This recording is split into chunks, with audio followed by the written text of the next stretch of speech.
Welcome to Mondays with Coach Rice. It's a brand new week, the sun's shining bright.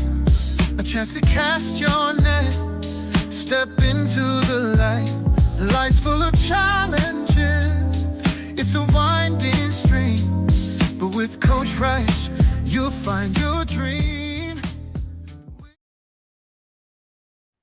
Happy Monday to you all. You are listening to Casting the Net, Mondays with Coach Price this Monday morning, beautiful day. I just want to introduce my special guest, Michael Hughes. He's a business owner, entrepreneur, and CEO of BetterGo. And he opened this company up not just to fill a market gap, but to respond to something that's deeply human. And that's the emotional and psychological toll that comes with global mobility. And we're going to delve into that within our conversation. And as you know, that it's crucial to come to the platform all the time because we care about your mental health and well-being. So, Michael, tell us where you're from. What made you open up BetterGo, and where did this passion come from? Yeah, absolutely. And feel free to tell me to stop because this can be a long story for sure. I bet. So, as many of those who might be tuning in as well, where I come from is a bit of a hard answer. I was born and raised in the suburbs outside of Boston. I went to school in New York, and then pretty much soon after, I was overseas for most of my adult life. I was in between places like Cairo, Egypt, South Korea, and several different cities throughout China. My formal kind of educational background, etc., was in cross-cultural studies and comparative religions. So that kind of opened the door for me for international travel abroad. I did a lot of language study programs. So, for example, when I was in Cairo, I was studying Islam and Arabic. And then when I was in Korea, I was studying kind of the history flow of Zen Buddhism, which is more of a Japanese-esque type of Buddhism, but in Korean, it's Son Buddhism. And in China, the same thing. So during those experiences, I myself have relocated, gosh, I think 5 or 6 times now. And when I was ready to graduate from college, undergrad, I got recruited by an NGO to go to the border of North Korea. And at the time, it was because my background, my second language was actually in Korean. So the individuals that lived in that area, ethnically, they're Korean, but they hold Chinese passports. So hence they'll speak Korean. They'll know Chinese, of course, as well. But just like here in the U.S., we've got people that may have American passports, but they speak Spanish or they speak Haitian or they speak whatever other language, that's out there. And they identify with that community and that group. So when I got recruited out there, it was this amazing process, and I didn't know it at the time. It was just for me, it was the first time I was ever experiencing it, so I thought it was just this is how it is. But we did a series of engagement to get paired to go to these locations because they were kind of rough areas. They were not, I mean, the area that we were living in was really outback. We had outhouses and stuff like that. It was a different world. And so what this organization did was they took a group of us, probably around 300 people, and they put us in a hotel in California, La Quinta, and we went through a month long of training and adaptation program. So it was cultural training, it was language training. And at that same time, we were actually meeting with a counselor who was a certified therapist. And the idea at the time was really this person is going to be with you through your entire assignment. They're going to be supporting you when you need, if you have any need to reach out or call them, but they're also going to be proactively checking in with you. And once a quarter, we'll come visit you in person and spend the day with you. So it was a really, at that Wow. time, I thought it was a very innovative program. And I didn't realize it at the time. But what they were doing is as you know as well, Martha, one of the hardest barriers in terms of mental health is people actually taking the step to reach out to ask for it. There's this hurdle of what does it say about me? What kind of person do I become? What stigmas do I fall into? So they removed all of that. So fast forward, now I'm in my career. I started working in the relocation industry, and that's kind of my profession. And after that first experience with an NGO, I fell into it because my language, my experience, all that kind of stuff. So a 1 year assignment in China became 15.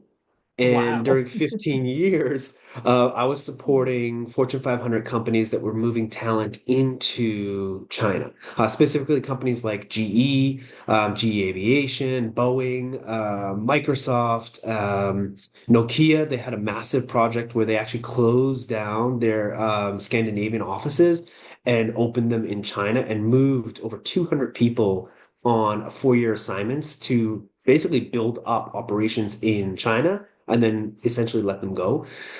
So that was a whole experience working in that area. But what I realized was that entire industry is operational. It's logistical. How do we get your visas done? How do we get your housing done? How do we get, we call it TMS or EMS, which tenancy management, the light bulb goes out, the water breaks, you're in a foreign country, you don't know how to handle it. Expenses, how do we do utilities? It's all these really, really technical things that we were handling for folks. And then lo and behold, 15 years comes up and my company says, hey, we got a global role. We need to move you back to the US. Are you open to it? I said, sure, what the heck? Why not? So this was miss COVID in the middle of it, and I Oh, started to move wow. back. Now, mind you, when I left with literally a backpack and some dirty socks. I mean, I was just out of college.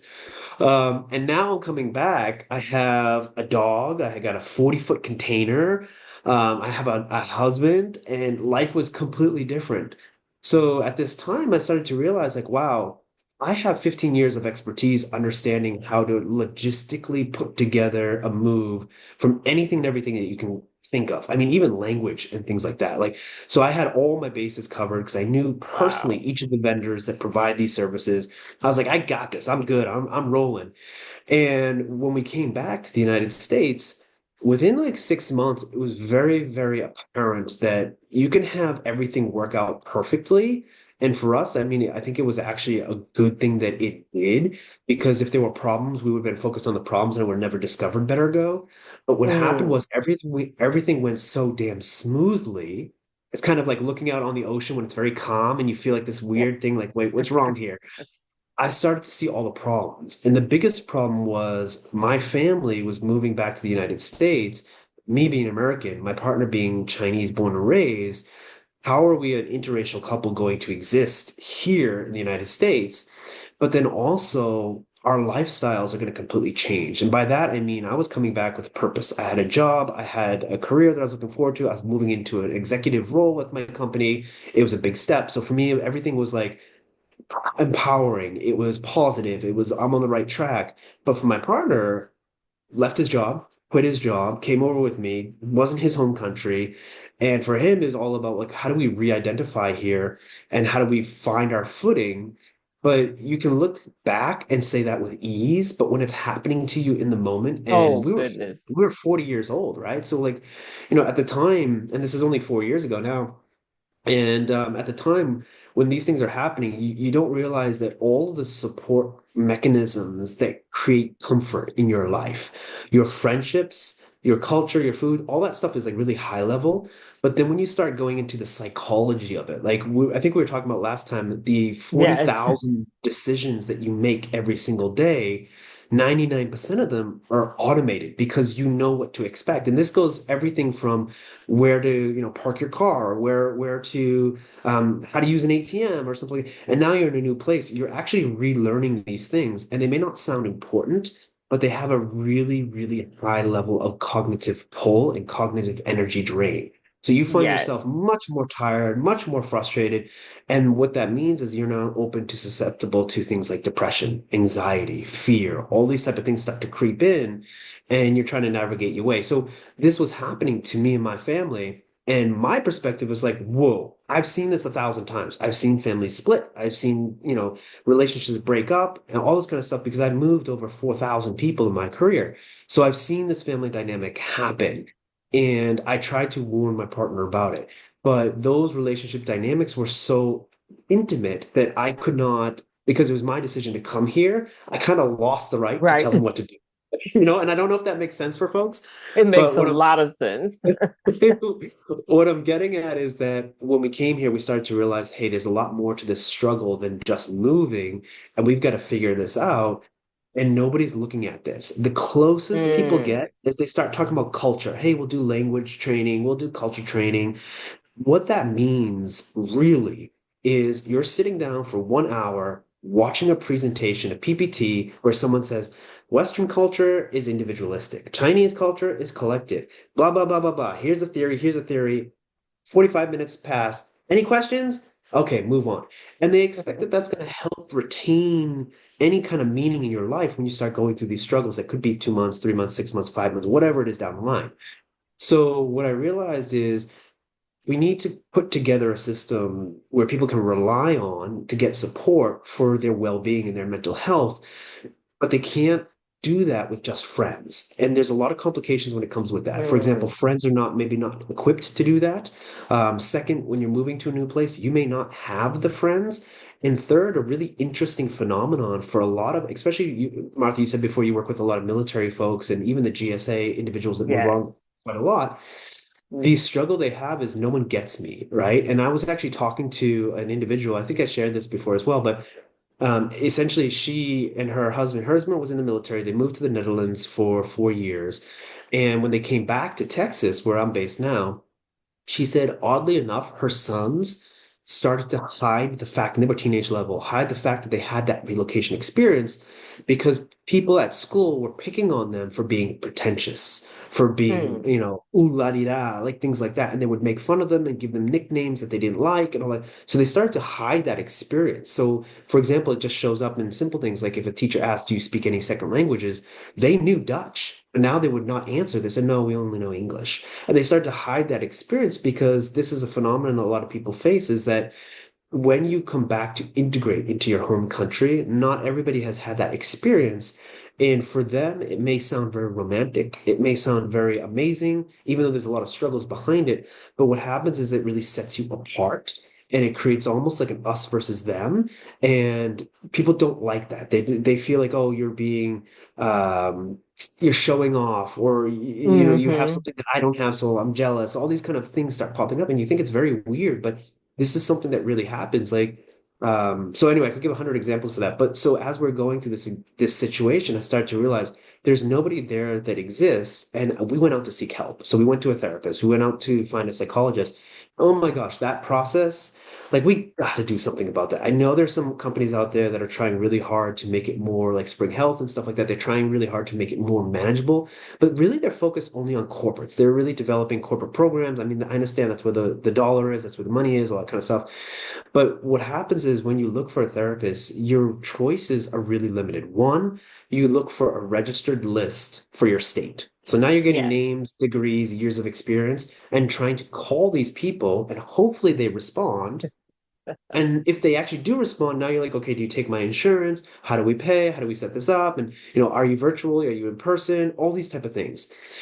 And that's not to even mention is, do you even know what I'm going through? Do you have experience that relates to me? So we wound up speaking with a specialist who was very amazing, really educated, had great credentials, but it hit us at the moment that she has no idea what we're going through. When literally we're telling her story that we were relocating from, and she folded her hand, she looked at me with a big smile, she was like, "Oh my God, is that amazing?" And I was like, "Honey, if it was amazing, we would not be in this room right now, okay? Like, wake up! Like, I know it sounds great, like relocation Right. sounds sexy, it sounds amazing. Right, It's it like does, but they don't know the underlying parts, right? exactly. So that's what BetterGo originated from. It said, okay, so how do we pull two worlds, people who have relocated firsthand experience and get it, and then people who have competency and certifications in mental health like yourself that can be a huge value to families that are relocating and say, you know what, here's someone who not only has lived your lifestyle, but has relocated firsthand experience, and they're a mental health professional. They can actually help you and then create that in a kind of HIPAA compliant, confidential environment where employees can hmm feel free to reach out. And it's almost, and I'll finish on this point. For us, it's almost a double-edged sword because I wanted to create the most diverse platform possible to meet every type of family needs there could be. So we have on our platform, we have certified psychologists, therapists, we even have life coaches, we have mentors, we even have nutritionists and health coaches as well. And the idea was that if you're a family moving, and let's say you have type 2 diabetes, and you want to connect with someone who understands that lifestyle, you should have a resource to go to connect with that. Or if you're someone who has suffered in the past with depression and anxiety, and not clinical speaking, but those kind of areas in life where you feel susceptible to, and you just want someone to be there for you that you can address them and not always be nagging your partner and being called negative Ned and all those kind of things, you should have someone you can go to. And why it's a double-edged sword is because it's very hard to be specific, and people want specific. Say they want, what do you do? What problem do you solve? It's Yeah. like, well, there's a lot of problems that we solve, but we're trying to create resources. And I think that's where I'll leave it off right now, is that's where we are building a diverse network of individuals from lifestyle and from certifications and competencies, and then also helping to connect that to families and the experiences that they're having in the moment. That's amazing. And the fact that you even going in that direction, that's purposeful because it's so needed. Because you're right, people don't know. Relocation does sound really cool, but they don't know what you go through, all of the process from moving from one place to another psychologically. And that's one of the things that get left out a lot, is the psychological part. That's in every aspect, right? And so you're bridging the gap in that area. So let me ask you a question. What message can we give companies? Because I think companies, they have a relocation program and they always leave out that psychological part. So what message do you think should be extremely loud for corporations? The first message I would leave is one that is common. Individuals will say, it's like, if there's a problem, we'll know about it. I guarantee you 100%, if you are in HR, if you are a global mobility manager, if you're in total rewards, you will not know the personal struggles your employees are going through. And even to the point on an exit interview, they won't share with you. And for me, I'm a perfect case and example. My company at the time had no idea what I personally was going through. I built a company, a startup around a solution for this problem. And still, when I finally left that organization, they had no idea what the struggles were that we were actually having. I remember my exit interview with the HR, and she was surprised. She's like, really? I was like, yeah, it's been 4 years, but there's no point in talking about it now because it's not going to be addressed. So my message to HR is that if there's something wrong or there's something going on in the family, you won't know about it, but I guarantee you it will interrupt productivity. It will hit performance. It will hit hard on employee retention, and it will affect teams because most of the people, when they're relocating, a lot of times it's talent that is relocating for leadership opportunities. And those leaders will affect those teams, either by not showing up fully, not being fully present, not being authentic, or being moody, angry, and if I may say, bitchy, creating an environment where employees feel threatened, employees don't feel safe. Their manager is unpredictable. They don't know what's going to happen. They may produce great work, but today is a bad day for them because it's a family matter. So they snap at you. All these type of dynamics that don't get recorded on an HR department level are going to be happening. And when people start leaving, when people start quitting, and managers start, excuse me, ending their assignments early, even at that point, you'll have data that shows there's a problem, but you won't be able to pinpoint it 99% of the time. And the reason being is because employees are not going to feel comfortable raising up these personal issues to their company because of stigmas surrounded by them. And I'll just give you a quick story and share with you an anecdote. I was sitting on a plane, and it was really cool because I was at aisle seat. In the middle, there was a gentleman sitting here. I mean, straight as an arrow, black tie, white shirt, suit. And he was like, he's on the plane. I'm like, hey, buddy, calm down. But we're coming from Washington, D.C. So I was like, okay, I get it. And then on the window seat was a woman who sat down before he came. She was a neurosurgeon and a professor at a university. It was one of I think it was Northwestern actually. So anyway, so we were talking, we're diving into it, and I was saying, hey, I'm coming at it from this angle in terms of psychology and lifestyle, those kind of things, which is a very, very different from the neurological diseases that she works on. We're just sharing stories and all those kind of things. And she was very interested in how relocating can impact someone's mental well-being. And just when we're talking about this, the gentleman sits down between us. And now he's listening to our conversation cross over. And he just kind of puts his hand up and goes, I would never, ever do that. That would be career suicide. So for HR managers, when employees are thinking about telling you honestly what they're going through, this is the thoughts in their mind. Career suicide. If I tell them I'm struggling with depression, if I tell them I'm struggling with family matters, next promotion, and I know it's not going to be, we all have compliance, we all have requirements that we can't, make decisions based on someone's race, ethnicity, sexuality, all these kind of things. But we know for a fact that there are room discussions where a leader will say, I don't think now is the right time for him to relocate. They've got a lot going on, or this, or that, all these kind of things. And employees know this, and they're going to protect that. So if you really want to help their employees, offer them a safe, HIPAA compliant, and absolutely confidential outlet where they can get support and they can share with a professional that's going to help them. And in return, you'll get productivity, you'll get loyalty, and they will love you because they will say, oh my God, Mrs. HR, Mr. HR, you put this program together and it was a lifesaver for my family. Thank you so much. And you are absolutely correct, because I worked in corp as well, and Yeah. I've seen if someone willing to relocate you, and they obviously believe in you, they want your services, they paying high dollar for the relocation, they paying you probably a bonus to even come, and then all of these mental health hurdles that you come with when you land to the position. It's all nice, and you tell your family, oh, I'm relocating, I got this bonus, and it's all nice. But then when you get there, you're inundated with so much psychological anxiety, stress, and all of the extra stuff that you had to move with, that you can't even be 100% in, right? And so that is taxing on the company. Not only that, the lack of transparency without losing credibility is huge. So they hide, and anything hidden cannot be healed.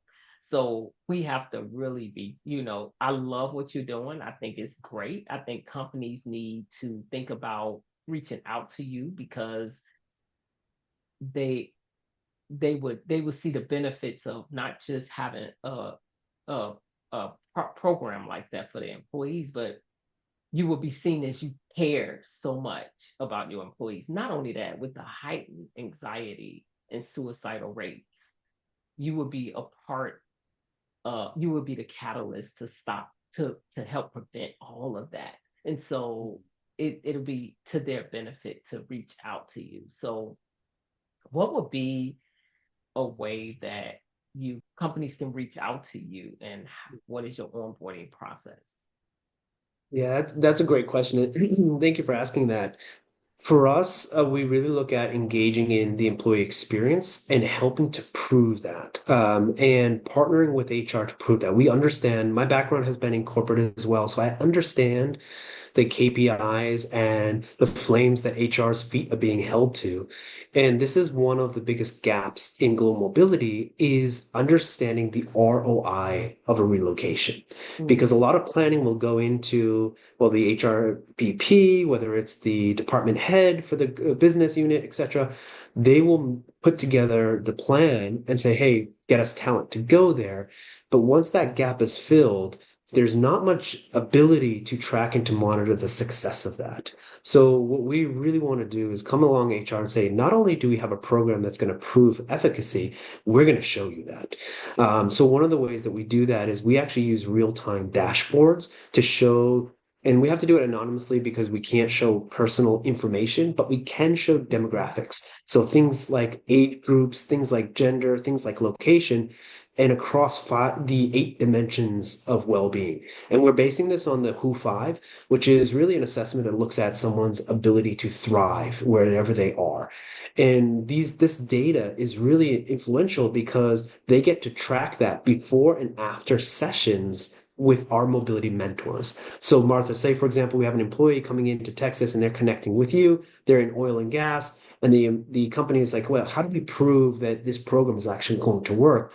Well, they're able to track and to see that employee experience over 12 months intersected by sessions that they have directly with you and the impact that that has on their well-being by doing these timed pulse checks. So what we're all about is we're about proving the efficacy because we know your conversation come budget, come the end of the year, whatever it is going to be, you're going to be sitting down in front of someone who doesn't get this, who doesn't need to get this, but is going to be saying, why are we spending money on this program without actual proof? And that's what we want to provide to the HR managers, to the total rewards teams, and say, listen, we're coming at you. We're not an EAP that's going to show you only usage rates. We're going to show you efficacy rates. We're going to show you how the impact is going to happen. So when it comes to an onboarding process, companies can reach out to me. They can send an email to michael@bettergo.io. They can go to our website. We also open the services not only to corporate relationships where we have contracts where you'll get a better value price and all those kind of things because we can do bundles, we can do those type of things, but also your employees can come into our website directly, register, and then they can use on-demand services to book schedules with the mentors that we have in our system.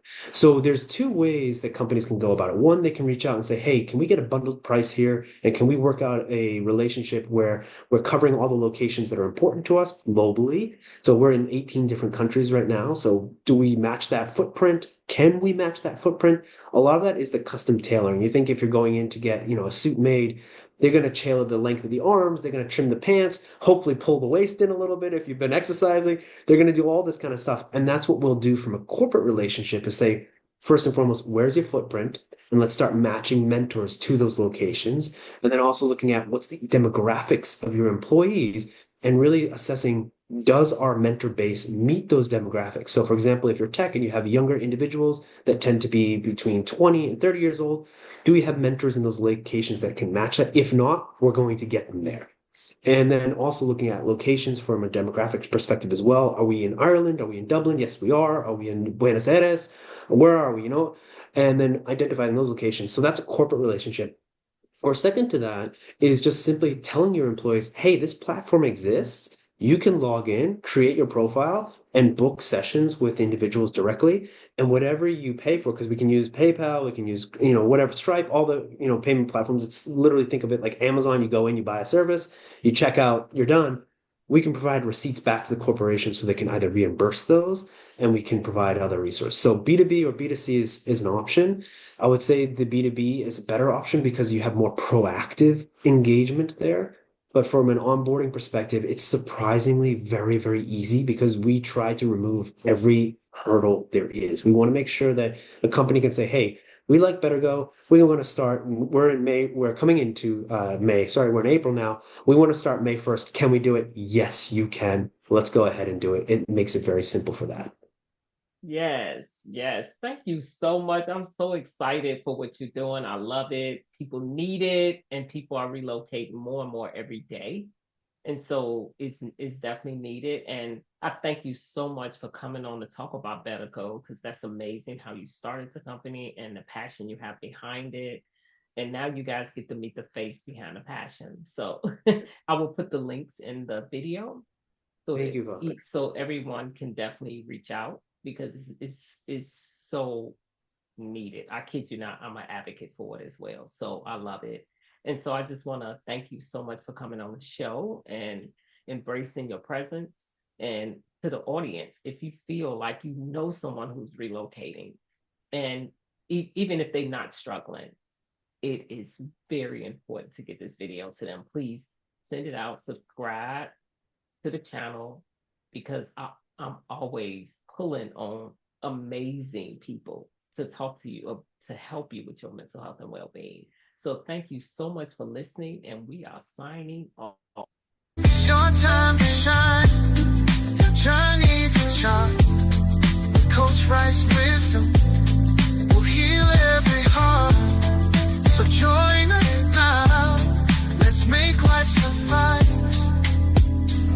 on some Mondays with Coach Rice.